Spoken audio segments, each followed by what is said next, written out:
Sudeep big boss ಏನಕ್ಕೆ ಬೇಕಾಗಿತ್ತು? Ma'am ನನ್ಗೆ ಅದೊಂದು ಪ್ರೋಸೆಸ್ ನೋಡ್ಬೇಕಂತಿತ್ತು, ನಂಗೆ ಅದೊಂದು ಇಷ್ಟ ಆಯ್ತು. ಆಮೇಲೆ ನನ್ನ ವೈಫಿಗೂ ತುಂಬಾ ಇಷ್ಟ Big Boss, Sudeep sir actually ಇಷ್ಟ ಅವ್ರಿಗೆ. ಆಮೇಲೆ ನನ್ಗೆ ಬರ್ತಿತ್ತಲ್ಲ, ಯಾರಿಗೂ ಬರ್ದಿರೋದು ನೀನ್ ಕೇಳ್ತಾವ್ರೆ ನೋಡು, ಪಾಪ ವರ್ಷ ಕೇಳ್ತಾ ಇದಾರೆ, ಅದಕ್ಕೊಂದು ನನಗೂ ಗೌರವ ಕೊಡ್ಬೇಕು ಅನ್ನೋದಿತ್ತು. ಅವರು ಅದೇ ಹೇಳಪ್ಪ, ನೋಡು ಕೋಟಿ ಜನದಲ್ಲಿ ನೀನು ಕರಿತಾವ್ರೆ ಅಂದ್ರೆ ನೀನು ಏನೋ ಕಂಡಿದೆ ಅನ್ಸುತ್ತೆ, ಆಯ್ತು ಟ್ರೈ ಮಾಡು ಅಂತ ಅಷ್ಟಕ್ಕೆ ಮ್ಯಾಮ್. ನಾನು ಗೆಲ್ಬಿಡ್ತೀನಿ ಅಂತ ಹೋಗಿಲ್ಲ ಮ್ಯಾಮ್. ಅಂದ್ರೆ ಗೆಲುವು ಅನ್ನೋದೇ ನಿಮಗೆ ಹಂಗ ಅನ್ಕೊಂಡು ನಾನು ಯಾವತ್ತು ಸಿನಿಮಾ ಹಂಗ ಅನ್ಕೊಂಡ್ ನನ್ಗೆ ಇವತ್ತರೆಗೂ, ಅದಕ್ಕೆ ನೀವು ಕೇಳಿದ್ರೆ ಎಷ್ಟು ಸಿನಿಮಾ ಮಾಡಿದೆ ಅಂತ ಒಂದು ಅಂದಾಜಲ್ಲಿ ಹೇಳ್ತೀನಿ. ನಾನು ಸಿನಿಮಾದು ಬರ್ದಿಟ್ಟಿರಲ್ಲ, ಕರ್ಕೋದೆ ಅಂತ. ನಾನು ಅವೆಲ್ಲ ಏನು ತಲೆನೇ ಕೆಡ್ಸ್ಕೊಳಲ್ಲ. ಮನೇಲಿ ಏನ್ ಹೇಳಿ ಕಳ್ಸಿದ್ರು? ಎಷ್ಟು ತಿಂಗಳು ಇರ್ತೀರಾ ನೀವು? ಒಂದೇ ನಾನು ಹೆಂಡತಿ ಹೇಳಿದ್ದವ್, ನಿನ್ ನಾಲ್ಗೆ ಪದ್ಮಾತ್ ಬರ್ದಂಗ್ ನೋಡ್ಕೋ ಅಂತ. ಹಂಗೂ ಬಂದ್ಬಿಡ್ತಲ್ಲ. ಈಗ ಒಂದೇ ನನ್ನ ಹೆಂಡತಿ ನನಗೆ ಹೇಳಿದ ಸಲಹೆ, ಕೆಟ್ಟ ಮಾತ್ ಬರ್ದಂಗ್ ನೋಡ್ಕೊ ಅಂತ. ಹೆಂಗ್ ಕಂಟ್ರೋಲ್ ಮಾಡ್ತಿದ್ರಿ ಅದನ್ನ?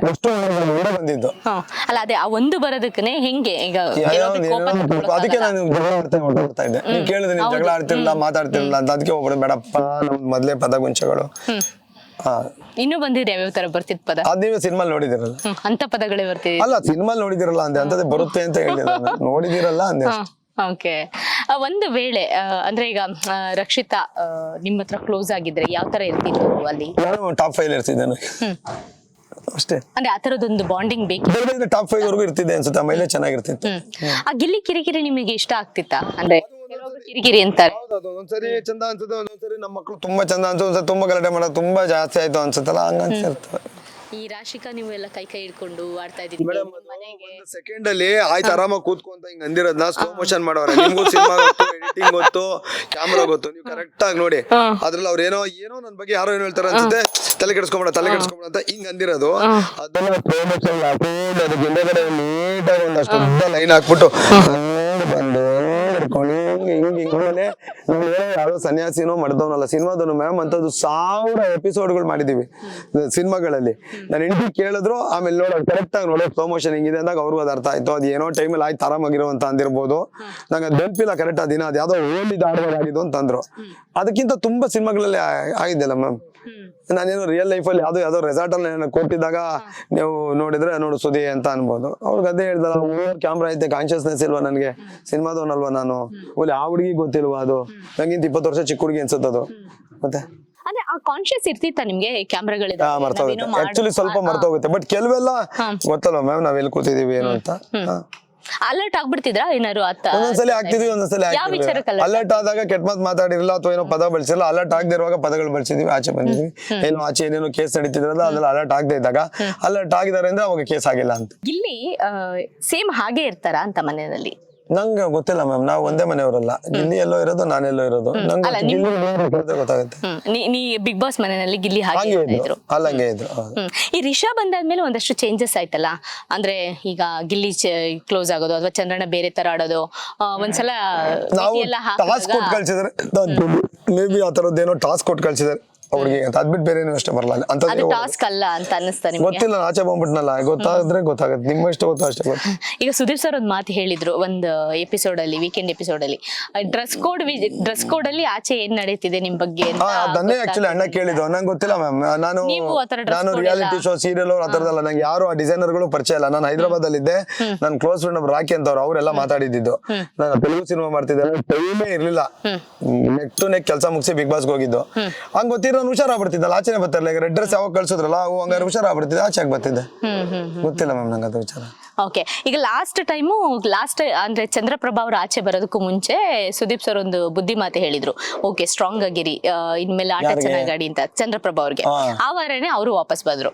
ಲಾಸ್ಟ್ ವೀಕ್ ನೀವು ವಾಪಸ್ ಬರೋ ದಿನ ಕೂಡ ಸುದೀಪ್ ಸರ್ ನಿಮಗೆ ಬುದ್ಧಿ ಹೇಳಿದ್ರು, ಇನ್ಮೇಲೆ ಗರ್ಜಿಸ್ಬೇಕು, ಇನ್ಮೇಲೆ ಗರ್ಜಿಸ್ಬೇಕು. ಚಾನ್ಸ್ ಕೊಟ್ಟಿದ್ರೆ ಗರ್ಜಿಸ್ತಿದ್ವಿ, ಅವ್ರು ಹುಷಾರಾಗಿ ಆಡ್ತಿದ್ರು. ಚಾನ್ಸೇ ಕೊಡ್ಲಿಲ್ಲ, ಬಂದ್ಬಿಟ್ವಲ್ಲ. ಅಂದ್ರೆ ನಿಮಗ್ ಬರಕ್ ಆಸೆ ಇತ್ತಾ ಹೊರಗಡೆ? ಹಂಗೇನಿಲ್ಲ ಮ್ಯಾಮ್, ಅಂದ್ರೆ ನನಗೆ ಒಂಚೂರು ಸಿಕ್ಕಾಪಟ್ಟೆ ಟೈರ್ಡ್ ಆಗ್ಬಿಡ್ತು. ಅಂದ್ರೆ ನನ್ಗೆ ಬೆಂದೊಂದು ಸಮಸ್ಯೆ ಆಯ್ತು, ಚಂದ್ರಣ್ಣಂಗೂ ಸೊಂಟು ತುಂಬಾ ಮೇಜರ್ ಸಮಸ್ಯೆ ಆಗಿತ್ತು ಒಳಗಡೆ.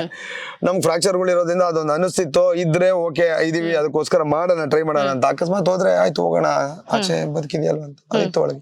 ಅಂದ್ರೆ ಈ ಫ್ರಾಕ್ಚರ್ಗೆಲ್ಲ ಅಲ್ಲಿ ಸರಿಯಾಗಿ ಟ್ರೀಟ್ಮೆಂಟ್ ಸಿಕ್ತಿತ್ತಾ? ಹಂಗಲ್ಲ ಮ್ಯಾಮ್, ಇಲ್ಲ ಮ್ಯಾಮ್, ಆ ತರದ್ದು ಹೆಂಗೆ ಇವಾಗ ಮೇಜರ್ ಆಗ್ಬಿಡ್ತು ಅನ್ಕೊಳ್ಳಿ, ಈಗ ಎತ್ಕೊಂಡ್ಬಂದು ಹಾಸ್ಪಿಟಲ್ಗೆ ಹಾಕ್ಲೇಬೇಕು, ಅಲ್ಲಿಗೆ ಆಚೆ ಬರ್ಲೇಬೇಕು. ಹಂಗೇನೋ ಮಾಡ್ಕೊಂಡು ಆಚೆ ಹೋಗೋ ಬದಲು ಇರೋದನ್ನ ಮೇಂಟೈನ್ ಮಾಡ್ಕೊಂಡು ಅಷ್ಟು ದಿನ ಹೋಗೋಣ ಅಂತ ನನ್ನ ತಲೆಯಲ್ಲಿ ಅಷ್ಟೇ. ಇಲ್ಲ ಅಂದ್ರೆ ನಾವು ಸಿನಿಮಾ ನಿಲ್ಲಿಸ್ತೀವಿ, ಏಟ್ ಬಿದ್ರೆ ಮತ್ತೆ ನಾವು ರೆಡಿ ಆದ್ಮೇಲೆ ಸಿನಿಮಾ ಸ್ಟಾರ್ಟ್ ಮಾಡ್ತೀವಿ. ಇಲ್ಲಿ ಮತ್ತೆ ರೆಡಿ ಆದ್ಮೇಲೆ ಬಿಗ್ ಬಾಸ್ ಸ್ಟಾರ್ಟ್ ಮಾಡ್ತಾರ, ನಮ್ಮನ್ ಬಿಟ್ಟು ಹೋಗ್ತಾ ಇರತ್ ಮುಂದೆ. ಸೊ ಅದಕ್ಕೆ ಒಂಚೂರು ನೋಡ್ಕೊಂತಿದ್ದೆ ನಾನು. ಈಗ ಫಸ್ಟ್ ಕಂಟೆಸ್ಟೆಂಟ್ ಆಗಿ ಹೋದವ್ರು ನೀವು, ಸೊ ಒಂದಷ್ಟು ದಿನ ಅಂದ್ರೆ ಫೈನಲಿಗೆ ಹೋಗುವಂತ ಕ್ಯಾಂಡಿಡೇಟ್ ಆಗಿದ್ರಿ ನೀವು. ಈ ಸಲ ಹಂಗಾದ್ರೆ ನೀವಂತೂ ಹೊರಗ್ ಬಂದಿದ್ದೀರಾ, ನಮ್ಮ ನಿರೀಕ್ಷೆ ನೀವಿದ್ದು. ಹೊರಗ್ ಬಂದಾದ್ಮೇಲೆ ಈಗ ಫೈನಲ್ ಯಾರು ಹೋಗ್ಬೋದು? ಮ್ಯಾಮ್ ದೇವ್ರನಿಗೂ ಹಂಗೆ ಹೇಳಕ್ಕಲ್ಲ. ಈಗ ನೀವೇ ಹೇಳ್ರಿ, ನಿಮ್ನ ಎಲ್ರು ನನ್ಗೆ ಹೇಳಿದ್ವಿ ಫೈನಲ್ ಕಂಟೆಸ್ಟೆಂಟ್ ಅನ್ಕೊಂಡಿದ್ವಿ ಅಂತ, ನೀವ್ ಅನ್ಕೊಂಡಂಗ ಆಯ್ತಾ ಮ್ಯಾಮ್? ಈಗ ನಾನ್ ಅನ್ಕೊಂಡಂಗ ಆಯ್ತಾ ಮ್ಯಾಮ್? ಅಲ್ಲಿ ಡೈಮೆನ್ಷನ್ಸ್ ಚೇಂಜ್ ಆಗ್ತಿರುತ್ತೆ, ಗೊತ್ತಿಲ್ಲ ಮ್ಯಾಮ್, ನೋಡೋಣ ಗೊತ್ತಾಗುತ್ತೆ. ಈ ಧ್ರುವಂತೂ ಡಬಲ್ ಗೇಮ್ ಜಾಸ್ತಿ ಆಡ್ತಾರೆ ಅಂತ ಮೇಲ್ನೋಟಕ್ಕೆ ಕಾಣಿಸುತ್ತೆ. ಅಲ್ಲಿ ಯಾರು ಆಡ್ತಾ ಇಲ್ಲ, ಎಲ್ರು ಆಡಿ, ನಾನು ಮಾಡಿದ್ದೀನಿ. ಇಲ್ಲೊಂದ್ ಮಾತಾಡ್ತಿದ್ದೆ, ಅಲ್ಲೊಂದ್ ಮಾತಾಡ್ತಿದ್ದೆ. ಅಲ್ಲ ಹಂಗಿದ್ರೆ ಸ್ವಲ್ಪ ದಿನ ಬದುಕಕ್ಕಾಗೋದು. ತುಂಬಾ ಸೀದಾ ಇರ್ತೀವಿ ಅಂದ್ರೆ ನಾವ್ ಆಶ್ರಮಕ್ಕೆ ಹೋಗ್ಬೇಕು, ಬಿಗ್ ಬಾಸ್ ಹೋಗ್ಬಾರ್ದು, ಹಂಗಾಗಲ್ಲ. ಅಶ್ವಿನಿ ಗೌಡ ಅವ್ರ ವಿಚಾರಕ್ಕೆ ಬರೋಣ. ಯಾಕಂದ್ರೆ ಕನೆಕ್ಟ್ ಜಾಸ್ತಿ ಆಗಿರೋದ್ರಿಂದ ಅವರು ಎಮೋಷನಲ್ ಕೂಡ ಇದಾರಾ? ಯಾಕಂದ್ರೆ ಅವರು ರೈಸ್ ಆಗ್ತಾರೆ. ಇವಾಗ 2 ವಾರ ನೀವು ಹೊರಗ್ ಬಂದಾದ್ಮೇಲೆ ಎಪಿಸೋಡ್ಗಳನ್ನ ನೋಡ್ತಾ ಇದೆ, ಸೊ ಬೇಗ ಅಳ್ತಾ ಇದಾರೆ. ಅದಕ್ಕೆ ಏನಾದ್ರು ಯಾರಾದ್ರೂ ಅಂದ್ರೆ ಕಣ್ಣೀರ್ ಹಾಕೋದು ಜಾಸ್ತಿ ಮಾಡ್ತಾ ಇದಾರೆ.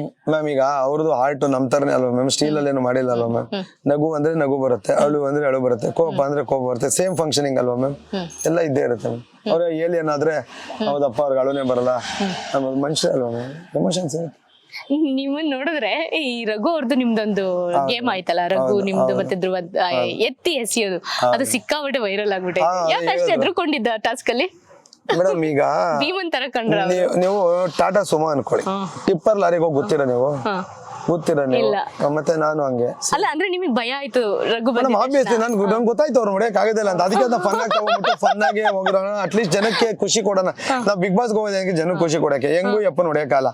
ಏನೋ ಸೀರಿಯಸ್ ಆಗಿ ಹೊಡಿತೀನಿ ಅಂತ ಹೋಗಿ ಅದು ಇದಾಗ ಬದಲು ಅದನ್ನ ತಮಾಷೆಗಾರು ತಗೊಂಡ್ ಹೋಗೋಣ, ಜನ ಆದ್ರೂ ಆಚೆ ಕಡೆ ಖುಷಿ ಪಡ್ತಾರೆ ಅಂತಾನೆ ಅದನ್ನ ನಂಗೆ ತಿರುಗಿಸಿದ್ದು. ಅಂದ್ರೆ ನೀವು ಥಿಂಕ್ ಮಾಡಿದ್ರಿ ಅವತ್ತು? ಹೌದು, ಜನಕ್ಕೆ ನಾವ್ ಇರೋದೇ ಮನೋರಂಜನೆ ಫೀಲ್ಡ್ ಅಲ್ಲಿ ಮುಂಚೆಯಿಂದಾನು. ನಾವ್ ವಿಲನ್ ಆಗಿ ಮಾಡೋದು ಏನಕ್ಕೆ? ಜನ ರಂಚಕ್ಕೆ. ಸೊ ಇದು ಹಿಂಗಂತೂ ಆಗಲ್ಲ, ಫನ್ ಆಗಾದ್ರೂ ಹೋಗೋಣ. ನಂಗೆ ಗೊತ್ತಿತ್ತು ಎಷ್ಟು ಇನ್ನೂ ಅರ್ಧ ಗಂಟೆ ಸತ್ರು ಇದ್ರೊಳಗಡೆ ನಾನೇ ಸೋಲೋದು ಅಂತ ಗೊತ್ತಿರುತ್ತಲ್ವಾ. ಇದು ನನ್ಗೆ ಇವಾಗ ನನ್ನ ಎದುರುಗಡೆ ಒಂದು ನಾಯಿ ಇತ್ತು ಅನ್ಕೊಳ್ಳಿ, ಹೆಂಗೋ ಹೊಡೆದಾಡಬಲ್ಲೆ ಅನ್ನೋದಿರುತ್ತೆ. ನನ್ನ ಎದುರುಗಡೆ ಹುಲಿ ಇದ್ರೆ ಏನ್ ಮಾಡ್ತೀವಿ? ಸಾಧ್ಯನೆಲ್ಲ ಹೊಡೆದಾಡಕ್ಕೆ ಅಂತ. ಅದ್ ನಂಗೆ ಗೊತ್ತಿತ್ತು. ಅದು ಫನ್ ಆಗಾದ್ರೂ ಹೋಗ್ಲಿ, ಜನ ಖುಷಿ ಪಡ್ಲಿ ಅಂತ ತಿರುಗಿಸಿದ್ದು. ಬಿಕಾಸ್ ನಾನು ಸಿನಿಮಾದವನ್ ಮ್ಯಾಮ್, ಅದೊಂದು ಸೆನ್ಸ್ ಇದೆ.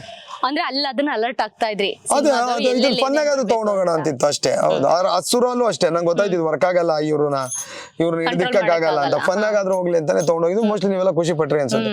ನಮ್ ಕೆಲಸ ಜನನ್ ಖುಷಿ ಪಡಿಸ್ಬೇಕು, ಪಡಿಸಿದ್ವಿ.